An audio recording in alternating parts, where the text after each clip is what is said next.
A história de Iosif Stalin, o homem que governou a União Soviética com punho de aço, está marcada pelo medo, pelos expurgos e por uma quantidade inimaginável de mortes. No entanto, por trás dessa figura implacável, existiu uma tragédia que muitos preferiram esquecer: a de seu próprio filho, Iosif Stalin Jr., conhecido também como Yakov Dzhugashvili. Sua vida, e sobretudo seu final, revelam o rosto mais frio do poder, onde nem mesmo o sangue podia suavizar o castigo. A rápida e brutal execução de Yakov não foi apenas um ato de guerra, mas uma mostra dilacerante do que significava ser filho do ditador mais temido do século XX. Yakov nasceu em Moscou no dia 1º de março de 1920, filho do casamento entre Stalin e sua primeira esposa, Yekaterina Svanidze. A tragédia o alcançou logo. Sua mãe morreu de tifo quando ele tinha apenas 7 anos. Desde então, sua vida ficou marcada pela solidão e pela distância emocional. Stalin não foi um pai carinhoso, nem um homem que compreendesse o afeto. Para ele, a fraqueza era um inimigo tão perigoso quanto qualquer conspirador. Em seu lar, o medo substituiu a ternura, e Yakov cresceu em um ambiente de controle absoluto, aprendendo que o amor não era um direito, mas um risco. Enquanto os anos avançavam, o jovem desenvolveu um caráter reservado, disciplinado, mas também ferido. Tentou conquistar o respeito de seu pai através do esforço, do estudo e da lealdade. Formou-se como engenheiro e depois se uniu ao Exército Vermelho, esperando que o uniforme e a guerra lhe concedessem a aprovação que Stalin nunca lhe deu. Mas nem mesmo isso foi suficiente. A relação entre ambos estava quebrada havia muito tempo. E se você gosta de conhecer estas histórias que mostram o lado humano e às vezes desumano dos líderes mais temidos da história, inscreva-se para não perder os próximos relatos. Quando a Segunda Guerra Mundial eclodiu em 1939, Yakov foi enviado à frente de batalha. O jovem tenente do Exército Vermelho lutou com determinação, mas seu destino já estava marcado. Em julho de 1941, durante a Batalha de Smolensk, as tropas soviéticas foram arrasadas pelo exército alemão. No meio do caos, Yakov foi capturado. Os nazistas, ao descobrirem sua identidade,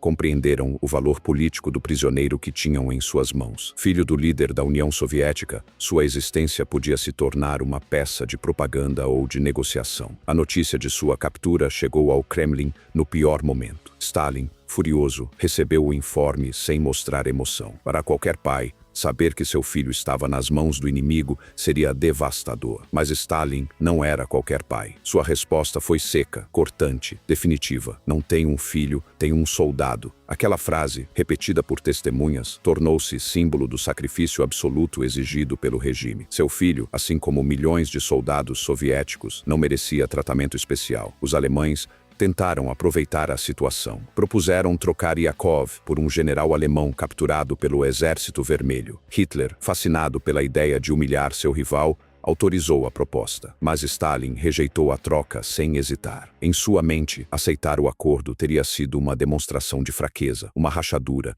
na imagem do líder infalível. Assim, condenou seu próprio filho a permanecer atrás das cercas nazistas como um prisioneiro a mais. No campo de Sachsenhausen, onde foi internado, Yakov sofreu um tratamento especialmente cruel. Os guardas o vigiavam constantemente, conscientes de quem ele era. Obrigavam-no a trabalhos forçados, insultavam-no, batiam nele e, segundo alguns testemunhos, exibiam-no perante outros prisioneiros como exemplo da queda do inimigo soviético. Apesar do tormento, Yakov manteve-se firme, recusou-se a cooperar, a gravar mensagens propagandísticas ou a assinar documentos que o fizessem parecer um traidor. Sua resistência foi silenciosa, mas inquebrantável. Os dias se tornaram semanas, as semanas em meses. O isolamento começou a afetar sua mente. Alguns prisioneiros relataram que ele passava horas caminhando em círculos, murmurando frases em russo, lembrando de sua mãe ou amaldiçoando o nome de seu pai. O desespero crescia. Ele tentou escapar várias vezes, mas os guardas estavam alertas. Em uma dessas tentativas, correu em direção à cerca, talvez buscando a liberdade, talvez buscando o final. Os alemães atiraram sem hesitar. No entanto, há versões que dizem que Yakov não morreu nessa tentativa, que foi capturado novamente, espancado e levado perante os oficiais do campo, que, cansados dos problemas que ele causava, decidiram acabar com ele. Levaram-no a um canto afastado, longe dos demais prisioneiros. Alguns afirmaram que o executaram com um tiro na cabeça. Outros sustentam que ele foi obrigado a caminhar em direção à cerca eletrificada e empurrado pelos guardas. Em qualquer caso, sua morte foi imediata, sem julgamento, sem cerimônia, sem compaixão. Quando a notícia chegou a Moscou, Stalin mal reagiu. Ouviu o informe, guardou silêncio e depois seguiu com sua jornada habitual. Para o resto do mundo, aquele silêncio disse tudo. Yakov havia morrido por seu país, sim, mas também havia morrido pela frieza de um pai que não podia permitir que sua imagem se manchasse com lágrimas. Sua morte foi apresentada oficialmente como a de um herói soviético, sem mencionar que ele havia sido prisioneiro, nem como terminou sua vida. Os anos posteriores só aumentaram o mistério. Alguns oficiais alemães capturados depois da guerra ofereceram versões diferentes. Afirmaram que Yakov não foi abatido durante uma fuga, mas executado deliberadamente por ordens superiores do campo, possivelmente para evitar que os soviéticos o usassem politicamente se viesse a ser liberado. De qualquer modo, a verdade ficou enterrada junto com ele, em algum ponto entre a humilhação e a vingança. A tragédia de Mshitchponotsa, Yakov não foi apenas militar, foi profundamente humana. Foi a história de um filho que buscou toda a vida a aprovação de um pai que só sabia mandar, controlar e castigar. A guerra foi o palco onde ambos se enfrentaram sem palavras, onde o poder de um selou o destino do outro. No fundo, Yakov não morreu apenas pela guerra, morreu pelo peso do sobrenome que carregava.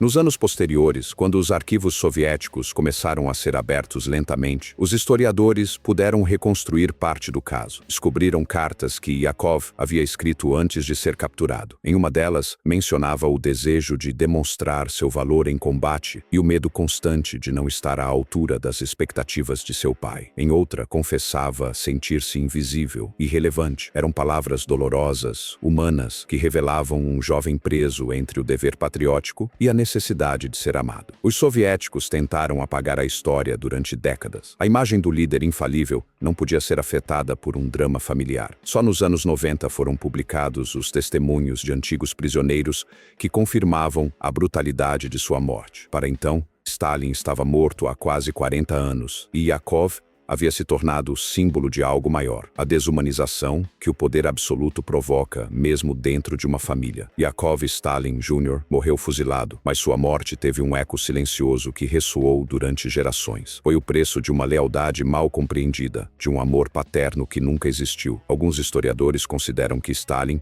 em seu interior, sentiu culpa. Não o demonstrou, claro, mas há relatos que afirmam que ele evitava falar do assunto e que cada vez que o nome de Yakov era mencionado, seu rosto se tensionava e ele mudava de tom. Era o único sinal de humanidade em um homem acostumado a mandar matar sem piscar. O legado de Yakov é triste, mas necessário. Representa as vítimas silenciosas do poder. Não foi um herói lendário nem um traidor, mas um homem jovem que quis ser reconhecido. Sua execução foi um aviso cruel. Ninguém estava acima do Estado, nem mesmo o filho do líder supremo. O tempo passou e a história se encarregou de revelar as rachaduras na figura de Stalin. Por trás da propaganda, dos discursos, da imagem do grande líder, havia um pai incapaz de amar. Um homem que sacrificou até seu próprio sangue em nome de uma ideologia. Yakov, com sua vida curta e sua morte violenta, é a prova disso. Atualmente, seu nome é pouco mencionado, mas cada vez que se fala da brutalidade do stalinismo, sua história volta à superfície. É o lembrete de que o poder sem limites destrói tudo o que toca,